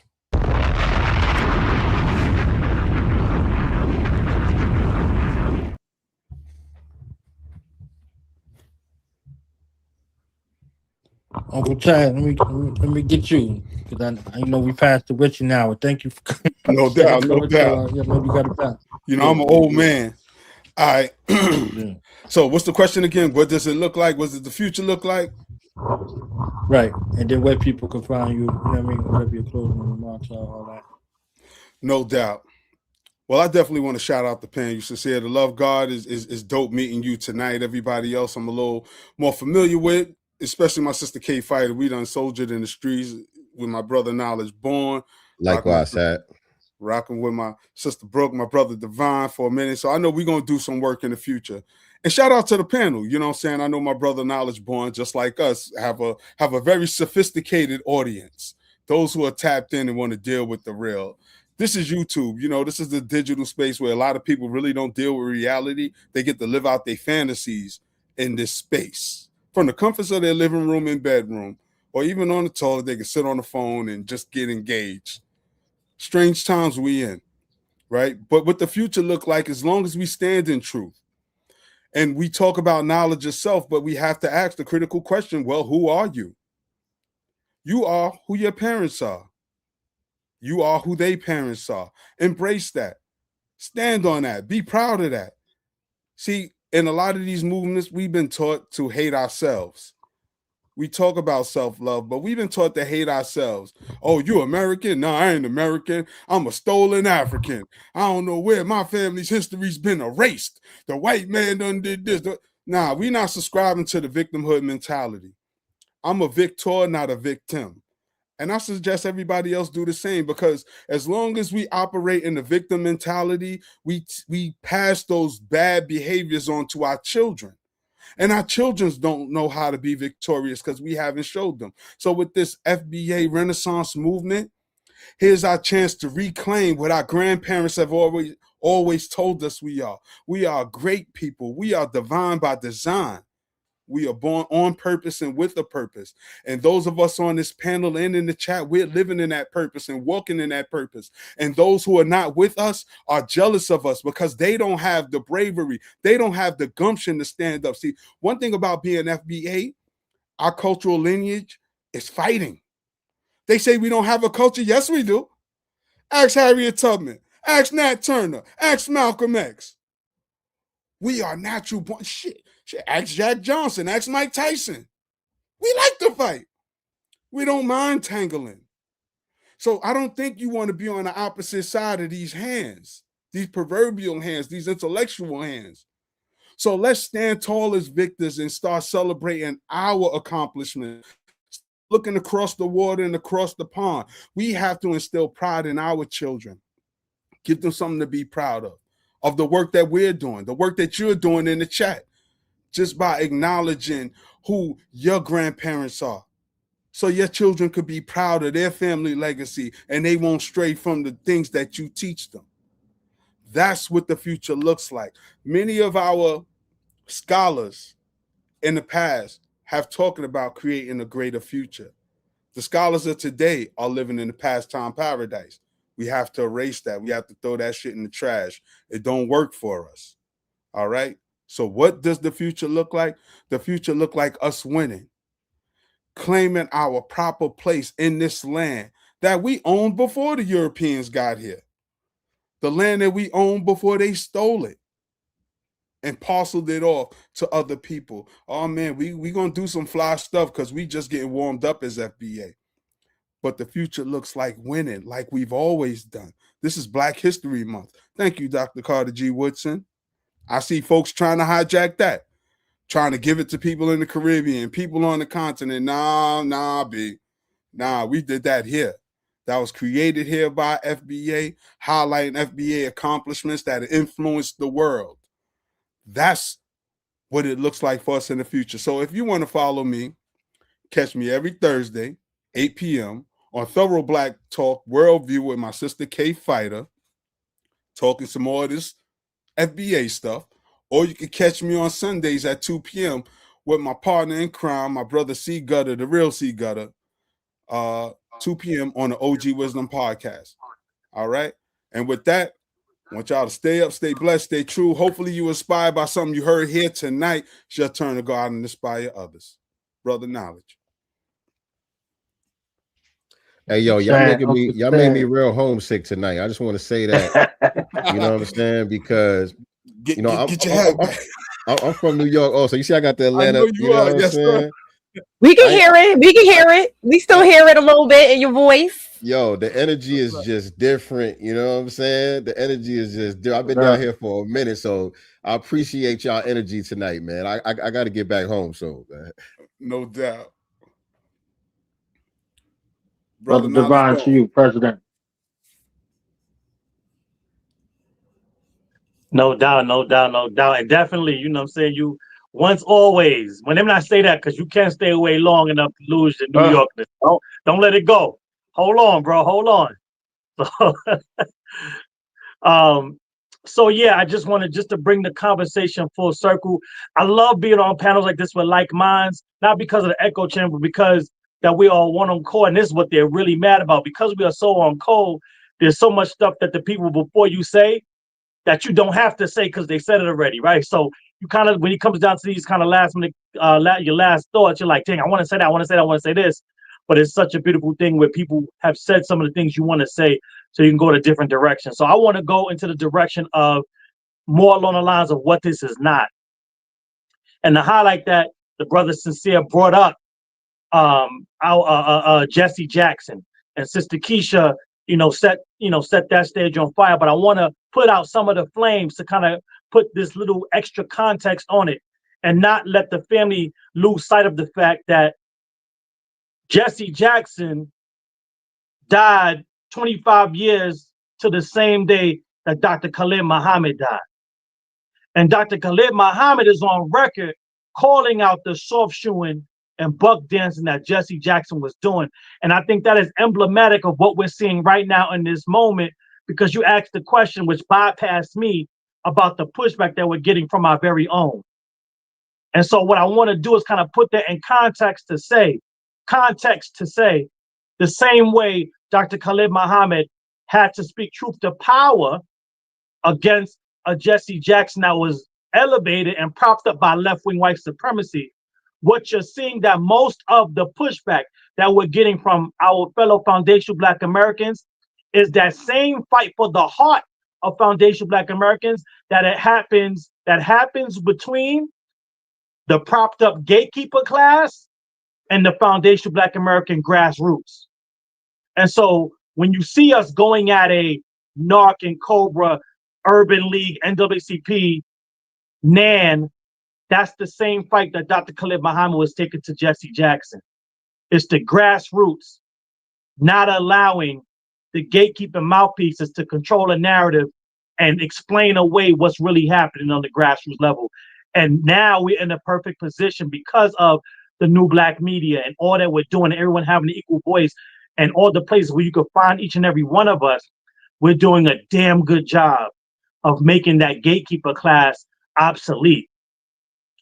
But to build on that point, We all know that in the 1980s, Jesse Jackson was the one. Now, he did not create the term, because that's another lie that the tethers and the raccoons, I'll say that since we're on Twitter, the raccoons kind of say when we try to pretend that African-American didn't exist before Jesse Jackson. We do know that. But Jesse Jackson, alongside left-wing white supremacy, pushed that into the lexicon to become our ethnic designation, to become the term by which we are known. All while being a card-carrying Cherokee, we know that. But here's something that most people don't know that brings this conversation full circle. That on his presidential campaign, and as a executive director of his Rainbow Push Coalition, a gentleman by the name of Ron Daniels worked alongside Jesse Jackson. And so we understand now where politics is not done in a vacuum, and we have now Dr. Ron Daniels of the Pan-African Movement, IBW 21 to be exact, Narcan and Cobra, says on record that today's quote-unquote Black immigrant is tomorrow's African American. We understand that these things did not happen in a vacuum, and that they were happening long before we were aware of what's taking place now. To where Dr. Ron Daniels is now a gatekeeper on the reparations conversation here in New York, still pushing that race-based moniker of African American. And so African American, for those that don't know, in 1997, from 1997 as of today, is defined as anyone with origins in the Black racial groups of Africa. So that means continental Africans are African American, Afro-Caribbeans are African American, Afro-Latinos are African American, Afro-Asians are African American, foundational Black Americans are African American, and all other Afro groups that find their way to the United States of America are African American. So African American is not a lineage, it's not a cultural group, it's not an ethnic group. It is a racial category for all Afro groups that have origins in the Black racial groups of Africa and find their way to the United States of America. You cannot do anything legislatively with that. You cannot define an ethnic group with that, because it is a conglomeration of multiple ethnic groups. So it can never mean just one. And so for all those that say, well, we don't need to delineate, and why are you doing division? Without delineation, foundational Black Americans do not have an ethnic group with which to receive not just reparations, but any legislation set aside that we need and deserve after building the country. That's why it's necessary. The hatred that we're getting from the diaspora isn't because ours is steeped in hatred. It's because they no longer they delineated from us based on hatred. And it's a bunch of projection, because we have a Marcus Garvey who came in 1920 that was talking shit about foundational Black Americans then, saying we were lazy slumberers that did not deserve any piece of the country that white Americans built. And he was saying these things to his friend Ernest Cox, who was in the KKK. And so the Tethers have a long history of coming here, aligning with white supremacy, denigrating foundational Black Americans, then trying to pose as our leader, and then denigrate us when we push back. And we're just saying no more. And for the Afro-Latinos, no mas. And whatever other language you need to hear it in, to understand us very clearly, that those days are dead and gone. And so it is out of a necessity that has nothing to do with you. It only becomes about you when you center yourself, because you know that once we do this, you got to stand on your own too. Or as we've heard in this space more commonly said, you got to hold your own nuts. And as our sister Keisha has eloquently said, they're so used to leaning that they don't know how to fight for themselves. And so that's what we're really seeing. There's a picture on, and she's going to say what you can find her at, but Sister Brooke, on the intro to her show, there's an image of a table that is on the backs of black people. And at that table, it shows a bunch of white people.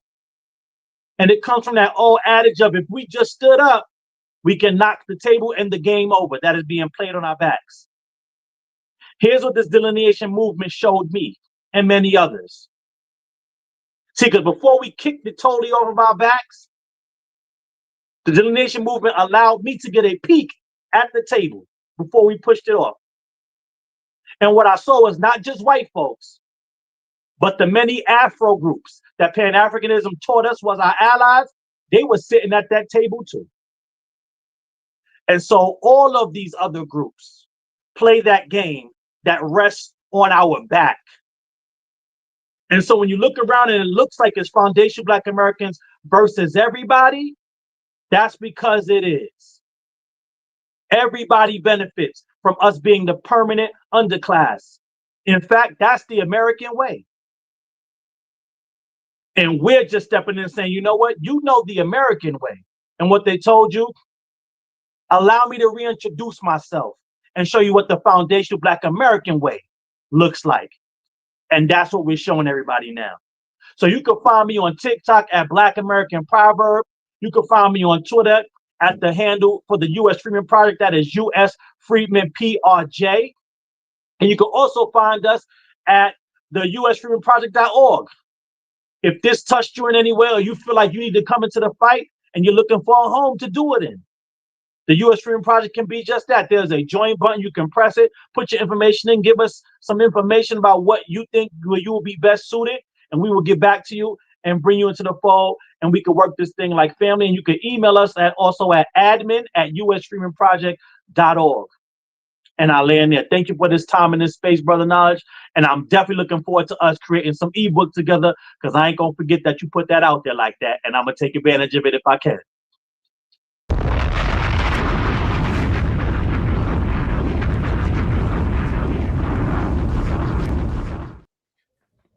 Can everybody, can y'all put y'all ats in the private chat for me? Word up.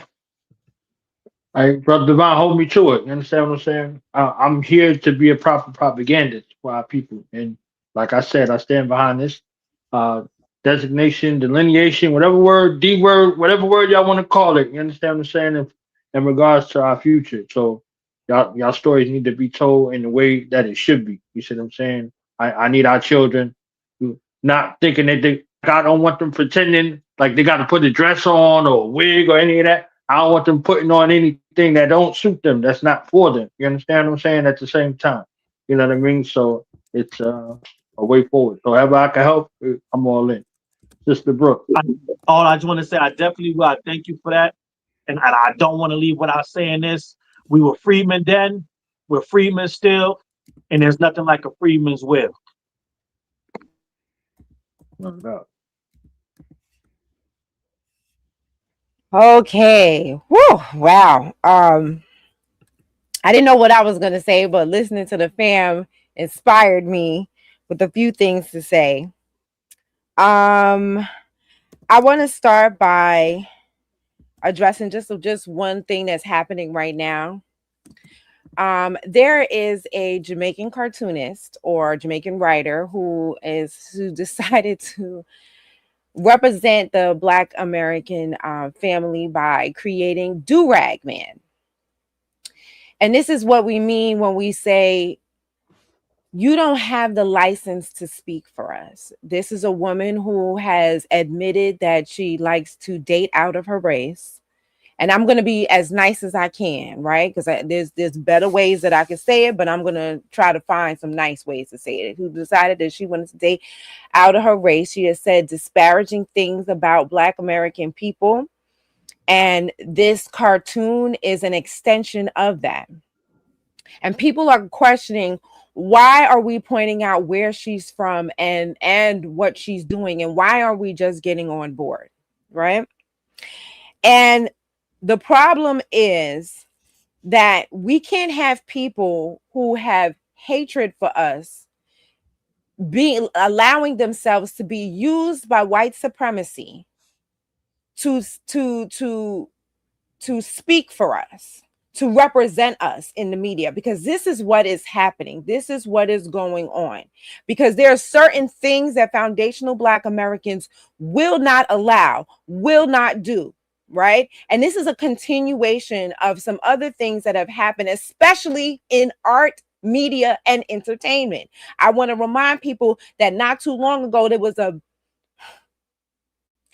misshapen, huge, 40-foot Black woman in Times Square that they wanted to represent us. We had a problem with that. She was not foundational Black American. Then I want to talk a few years before that, we had a woman, an African artist,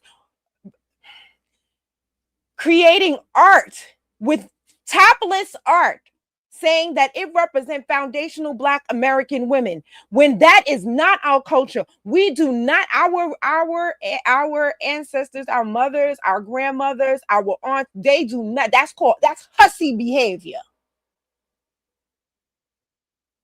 They do not sanction that. They gonna talk about you like a dog with two tails until you put some clothes on. So this is an ongoing problem that we're having. So if there's a woman who doesn't even want to date Black men, who wants to now create a Black man for children to look up to, I have a problem with that. And so this is also part of the reason why we delineate, because we need to know who's putting out these images. And I, as President Divine referenced when I was on Tariq's show last night, I also brought up that the first step in Fetch It, the first Black person to put on blackface and make fun of Black people in this country was a Caribbean, unfortunately. Because they're not tied to these images. They're not tied to these things, or their tie is not the same as our tie. We either you're not tied to it like we are, or the images don't bother you like they bother us, because it also makes me think of the fact that Jamaicans call their children picnics. And over here, that's a slur. You call my child a picnic, I'm gonna backhand you to next week. But that's something that is commonplace. The first time I heard somebody call their child a picnic, I had to pick my jaw up off the ground. I said, wait, what? You willingly calling your children this? When I saw the mammy image being praised in other countries, when we will knock a mammy down, we will break it, crack it, talk about it. But that's something that is, I don't even know what the word is, that is celebrated. We don't do that here. And if you want to do that where you're from, that is your choice. I'm not going to sit here and tell you I'll tell you what you should do, but I'm not telling you what you can and cannot do. That's your home. You want to have a big fat ass mammy standing at the thing welcoming everybody, that's on you. You want to call your child a racial slur, call them a picnic, that's on you. You want to go to your homeland and denigrate the men over there, that's on you. But what you won't do is do it over here. And this is why we must delineate, because we need to know, why would these people do these certain things? And like Brother Taz said earlier, play with us if you want to. Because we're not the group of people who decided, you know what? Life here is too hard. Let me go over here where that group of people made life easier. Renounce my country. Get on my knees and pledge allegiance to another country. And then tell them people that what they doing ain't right. That's not what we do. We go head to head, toe to toe with our white supremacists. We live in a house with our white supremacists. We've been going, read about Frederick Douglass and how often he used to run away and beat up his master on a regular basis. This was not a 1 or 2 time thing. Him and this dude used to fight, tussle, wrestle together. So we've been doing this. Just because you don't know the history or you haven't learned our history here doesn't mean that we're not about fighting. We have learned from history. And because you have the same hue of melanin as us doesn't mean that we won't fight you too. Now, I would rather not. It would be great if we could kumbaya and hold hands. But play with me if you want to. I suggest you be our friends. I suggest you get on board with what we're doing. Because when we all move together, ask them people about the Montgomery bus boycott. When we all move together, we move like 100-mile-an-hour freight train. We knocking everything down. Ask them people at the Essence Festival how we move. You're $400,000 in the hole. Just last week, you was laughing and saying, oh, if y'all had power, you would own it. And now you own what? Debt. Because we said that's what you get. Because we said you get no wins over here.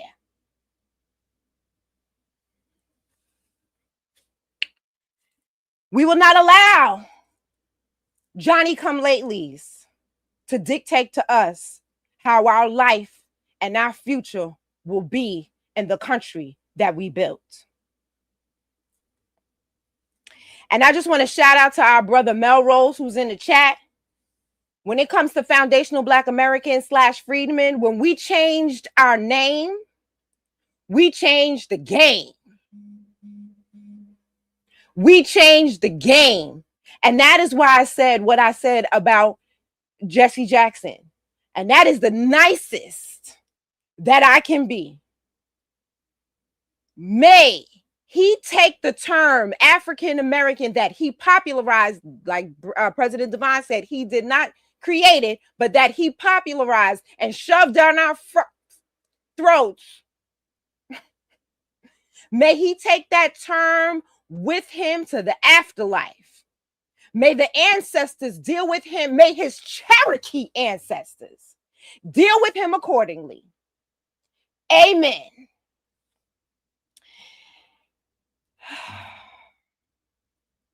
And this is the last thing I'm going to say. We will not let anyone. Right now, the Africans are trying very hard to intertwine their way into our DNA, intertwine their way into our story. One, you will not get paid for us twice. We're not stupid. We know what you did. You talk about what you did during your little tours. You talk about how you sold us. You talk about how you starved us for 3 months. You talk about how if they was pretty, you put an iron mask on their face in that African heat. You talk about how heavy the chains are. You talk about how you drug them. You talk about how you did voodoo rituals on them so their very souls could not take revenge on you for what you did. And now you want to go before the United Nations and speak for us? I wish a mother would. You don't get to sell us twice. You already got paid. You don't get no reparations because you made a bad business deal and you got cowrie shells instead of gold, you idiots. Whose fault is that? That's on you. And you're already getting U.S. aid. How many billions of dollars in U.S. aid did you get? Now you want to come over here and take our birthright and intertwine yourself into our birthright over my dead body. Not on my watch. We will not. Then you want to sit there and invite us home when you got black women over there and you're killing them left and right. They'll come over there thinking that they bought land and then you trick them up off the land. But you want us to come home? Nigga, I am home. I've been here. My family been here. I can trace my lineage back to the 1700s. Nigga, I'm home. This ain't your home. You will not trick me off my land. You will not trick me off my birthright. I will not go to another country, renounce my land, my birthright, and my family, and bend the knee to another nation. Never. Not you, not a European nation, not an African nation, not a Caribbean nation. This is my nation. This is where my people's bones are buried. And I will stay here on this land and fight for my birthright.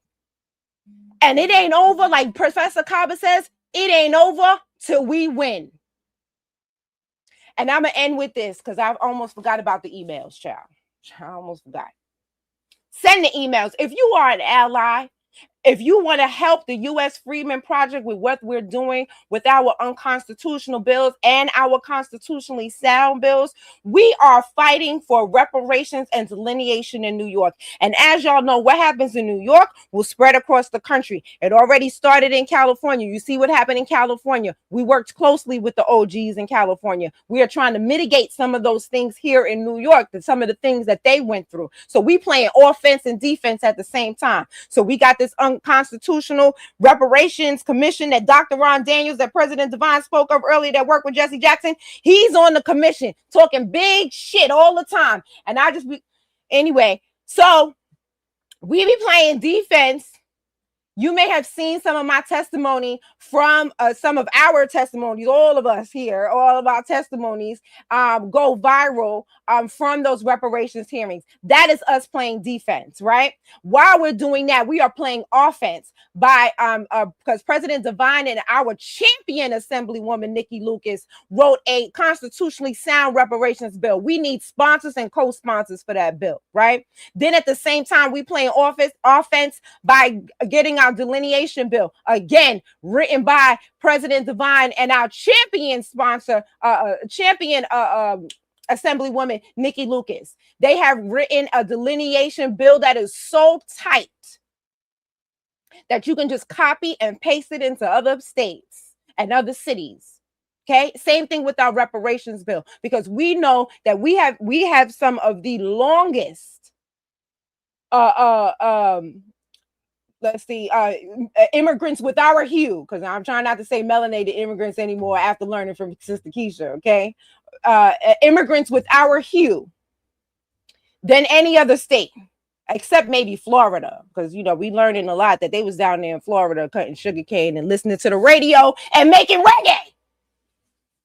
So, our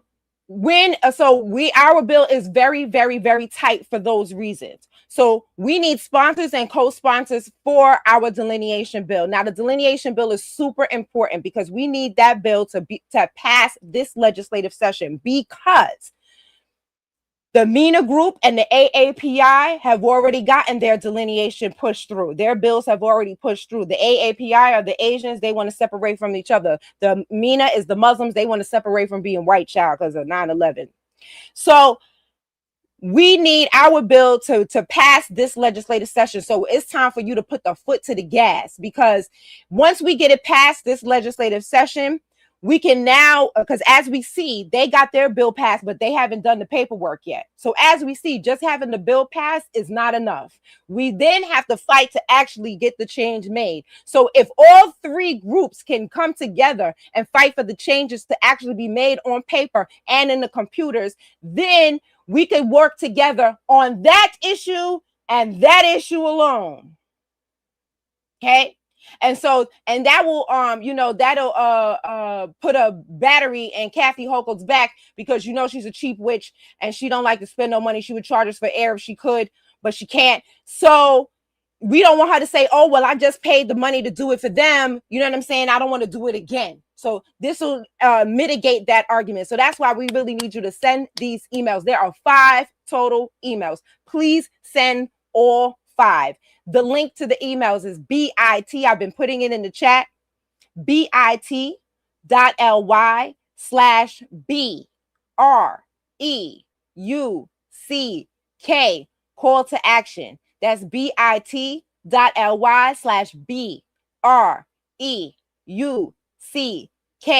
call to action.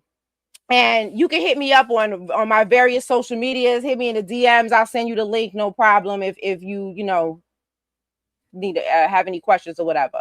And just so send those emails. We ain't playing. Sorry it took so long. You better drop that bomb. I wonder is he frozen? Or I think our brother Knowledge Born is frozen. Yeah, I think he's frozen. He'll get it worked out. Mm-hmm. All right, big sis. Come on now. Bring us on home. Let me say it's been a pleasure to be invited on this panel. Again, great meeting you, Brother Sincere. Let's stay in touch via X. Shout out to Nicety Girls. I definitely follow y'all and watch y'all for a long time. Foundational Black American. It's not an organization. It's a lineage. Either you're born into it or you're not. Either you can trace your ancestry at least to the 1870 census or prior. If you can't, you aren't of the lineage. One thing is for certain, our ancestors, the 6 of us, including you in the chat, our ancestors have awakened us. Our direct lineage has awakened us. And there is no leader. The leader is the code. We are all on code. We come from different walks of life. We do different things, but the code is the leader. And that's why they can't stop it. We are making Black history in real time, as Brother Chad said. In real time, we are making Black history. There are 3 books that I would encourage you to read, and they are on audiobook in case you don't feel like reading. I try to make it simple for our people. Back of the Hiring Line, The Invisible Coup. And if you want to know more about the real Jesse Jackson, read Shakedown, okay?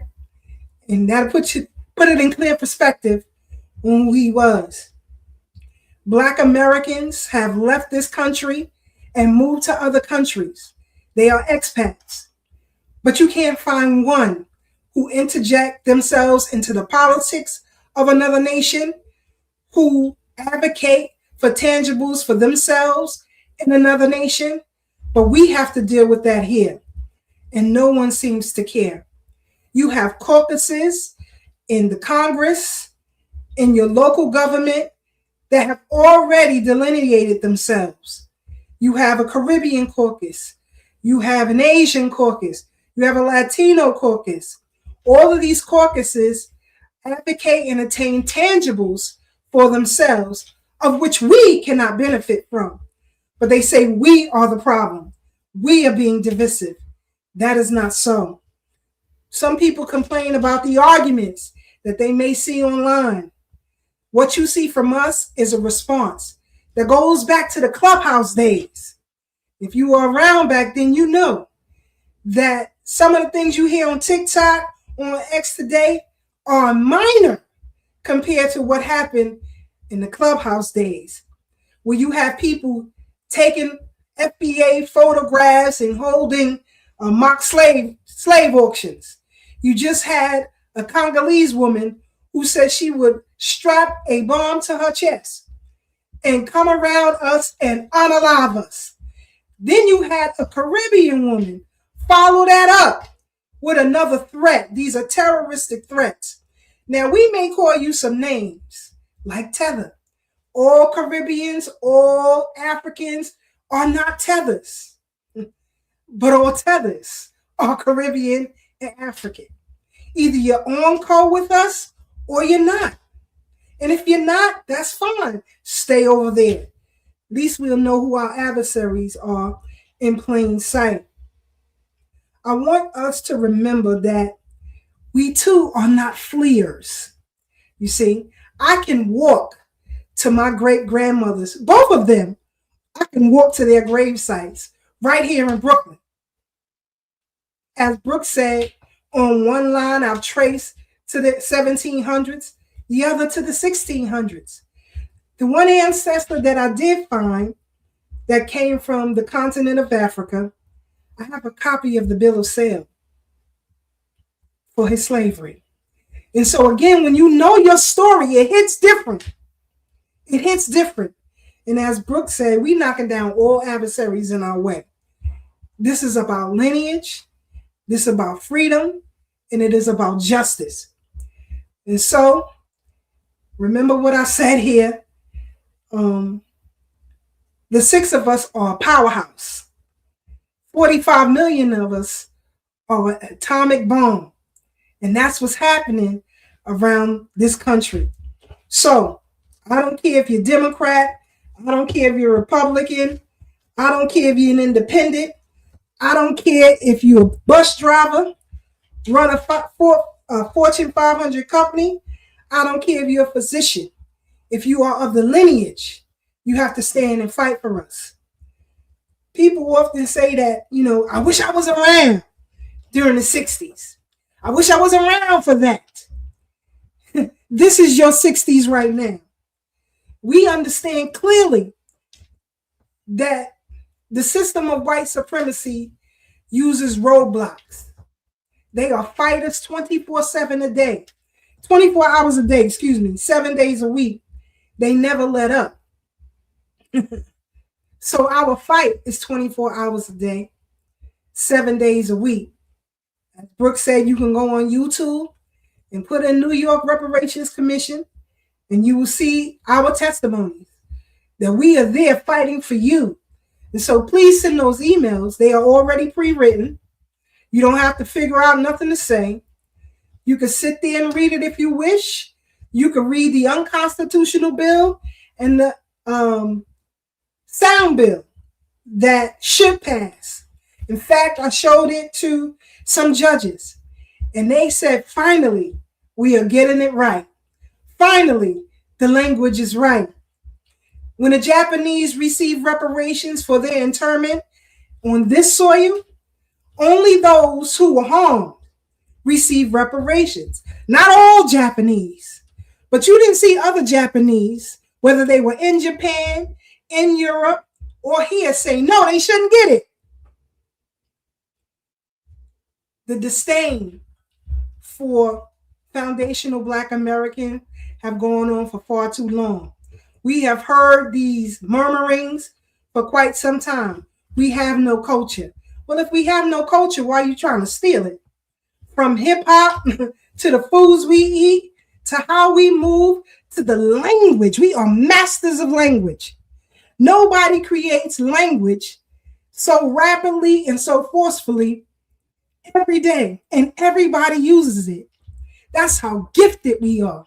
With over 50,000 patents, no other ethnic group has matched our greatness. And so I understand why you may be upset, why you may be perturbed, because we call you some names. That is who we are. We've all been called names, but you take that to your adulthood and you're still whining about it. That means you have no heart. You have no courage. Because if you can't deal with name calling, you can't fight against this beast, which makes me see even clearer why you fled in the first place, or why your parents fled, or your grandparents. Another great thing that we have that was previously mentioned, we are the only group who can trace our genealogy lineage via paperwork. Some of y'all don't even know who your grandparents were, who their parents were, who their parents' parents were. You don't know their names. You don't know their story. So you try to attach to something that makes you feel good. And the great Dr. Amos Wilson once said at a forum at UAM in Brooklyn, he said, be careful of feel-good history. Those who know me on this panel, they know I'm a serious researcher. And I go from not just library to library or museum to museum, but I move from state to state to find the information that I need. And so my argument is always solid. So miss me with the foolishness. Miss me with the, oh, it's not right. Oh, we're divisive. You know, ask Africa if they are divisive. Right now in Ghana, they want the Nigerians out. Right now in South Africa, they want the Nigerians out. Right now in Jamaica, they want the Haitians out. Right now in Barbados, they want them out. Right now. But we have to unify with everybody. We have to be the whooping child for everybody. No more. It's over. It's up. It's finished. So get on code. Get on board. Learn some things. Learn who you are. Sit with the elders in your family. Get their story. You see, I know a story of one of my great-grandmothers who fled the South in the middle of the night with her children because her only son got into a fight with a KKK member's son. And so they fled Georgia and they came to New York. Get to know those stories. I know who her great-great-great-grandparents are. I know their story. On my father's side, my great-grandmother Ida was once an employee of Lucky Luciano. I come from real ones for real. So that woman who bore my grandmother and my father, and I am thankful for the courage that they gave me. When I went to stand at her gravesite, just talked to her for about 2 hours. I got clear vision. I got clear understanding of what I need to do. So then I went back to her grandchildren and got the stories, got the written documents. I was bestowed with them from them a book of my family lineage that goes back to the 1700s. So you may not understand our story. You may not can't grasp it because you are addicted to cultism and you are addicted to feel-good history. And that's problematic. Some people like to absolve Africa for what it's done. Some people say, well, Africa was taken advantage of. Well, go on YouTube and I want you to enter Dr. Perby, P-E-R-B-I, and see what she said. She is a premier scholar from Ghana, teaches at the University of Ghana. See what she said about Africa's role in slavery. Then I want you to put in the Salaga slave market, S-A-L-A-G-A slave market in Ghana. Put in the Nigerian slave markets and go on those virtual tours and get a clear understanding of what they did. You can't throw stones and fight the white tea man without fighting the African. Even Dr. Chancellor William, in his book, The Destruction of African Civilizations, he said Africa must atone for what it's done. So you don't have to believe what we say. The history is written. The history is real. Our feelings are real and our fight is just. So follow us every Thursday, 8 to 10 p.m. Thorough Black Talk Worldview with my brother Tad. We got Sister Brooke, Brother Devon, and we have 2 others who join us on that panel. You can follow Thorough Black Talk Worldview on all social media platforms except X. It's Keisha Fighter on X. And I did that for a particular reason because I could be vicious over there on X. So I don't want it to stay in Thorough Black Talk. So thank you, Knowledge Born, for having us. I appreciate you, brother. You're a real one. You're a real one because everybody who come from the vein that we come from are pissed off or angry. As the brother said earlier, when he was on another platform and they try to do, in my opinion, disservice to his feelings, disservice to his scholarship, disservice to his people on that panel. And it wasn't a good look. But the mirror is put up before everybody. And when you look in that mirror, think what's looking back at you. Your grandparents, your great-grandparents, their great-grandparents, and their great-grandparents are looking back at you. So remember, we from Brooklyn. Stay thorough, keep it real, and we catch you on the back end.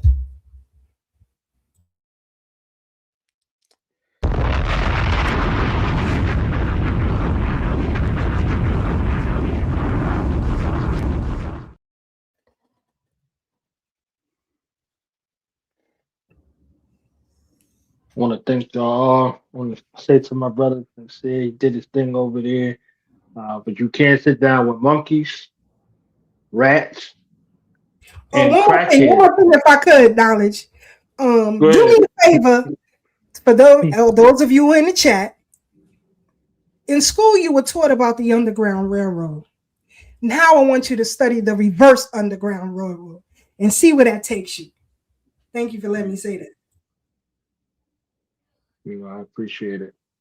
Yeah, but you can't sit down with rats, informants, crackheads, and criminals and expect a righteous conversation under no circumstances. Okay, so the informants who inform, who dox, and commit illicit acts and subversive activity. We got words that we call them. You understand what I'm saying? So those are the people you are amongst. Just be mindful. You know what I mean? Be mindful and what it is. So if they not rocking with y'all and they're not rocking with this, uh, F them. You understand what I'm saying? Straight like that. F them. You know what I mean? Because this is more important. You can't purport to be about the future of black people and doing some of the stuff you're doing. They talk about the divisive. That's divisive. You understand what I'm saying? Like you making strides, and now you tapping out, you punking out, and you doing all this. Like this sound like every other leader you want to put in front of me. You understand what I'm saying? You start making moves, you start making strides, and then here come the backhand, subversive, disrespectful type of situation. And then when you say something, all of a sudden you bugging it. When you respond appropriately to the threat, now you bugging. So that's what I had surmised from my research, and I'm glad that I got the people here to say it in their own voice, so I ain't got to say it for them. You understand what I'm saying? I 100% support the FBA movement, the delineation movement, and I think it's one of our greatest strives towards a righteous black future. So, honest to you all, honest to your families, honest to the work that you're doing and will continue to do, and we're gonna raise up a black nation that will make our ancestors proud. You understand what I'm saying? So, y'all welcome here anytime. Y'all just hit me. We can set it up, and let's keep moving. You know what I'm saying? Let's keep moving, and righteous coalition, and that's all that other BS. Understand what I'm saying? And the BSs.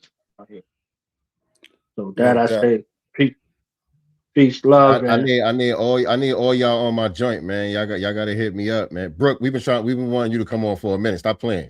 Yo, Stop am playing with I us. playing? Let me know. Let me know. I'm on the world Just tour let with us Muhammad, know. my man, going each and every place with the mic in my hands about these emails right yeah, now. So you just let me know. What Yeah, up? send them What up? emails. Send them emails, y'all. Send them emails. But Just let thank me you, know, brother. knowledge.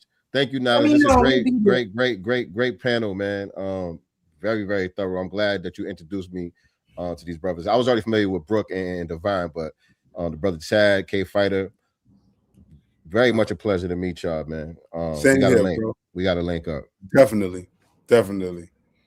Brother Knowledge Born, appreciate you, family. All right. Man, Knowledge Born, we You know. appreciate this. Yeah. All right, family. Shout out to everybody in the chat too. The lovers and the haters.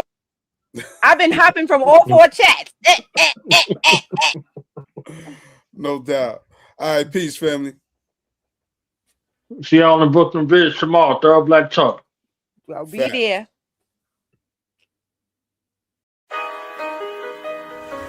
The painter, brother's letter. I should cut my ear off like Van Gogh. Stop performing at the Klan shows. Watch myself from the audience. Play piano with lit candles. I mean, I'll still perform, but the thrill is gone. I don't feel as strong, maybe cause the wheel is torn. I clutch in a ball cause I'm sick to my gut. Then I brushed off the dust, stood up like I was touched by healing palms. I picked up my shield and 3 rocks as I'm hearing psalms. Know ye not that ye are gods? And I've been blocked by bouncers, overlooked by the announcers. I'm in the stand with the fans, which told me many of my album was like a counselor. They said songs like Then From Now, got them from then to now. Even Deja Vu, they said the old man was you. In the reoccurring nightmare, where you kept coming back around. I took a picture with him, then he showed me a picture of his daughter in a cap and gown. He said he put her through college because your words stood up for knowledge. Said, to be honest, you like a prophet. I said, stop it. He said, what made you right before quarantine take us to Nebula in a rocket? I said, it was just my journey to the planet of gods, a divine intervention. Just a mantra, I said, for the monsters in my head. Kept reliving, but we true and living. Like 3 supermen then, he said, who you kidding? That was a beautiful listening. Clan came on and music was hitting. They did 4th chamber while I talked to strangers about his divorce and child support papers. Got it restrained in court for his anger. On the cross cause of haters. As Ghost finish up with the black suede while he dawn. They look around, I'm not on. They search backstage and I'm gone. March finish the set, play the next song. Play the next song.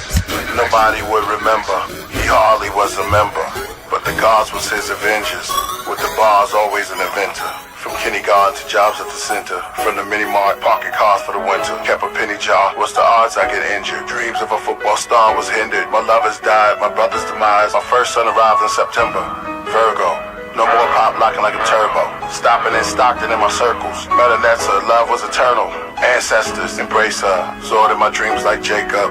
Wrestle with the devils before I wake up. Or was that an angel in flames who renamed you? Kill a priest to join the Wu-Tang school. Say to them, oh son of man, now children go in the land. Now I'm on send them 5 deadly venoms.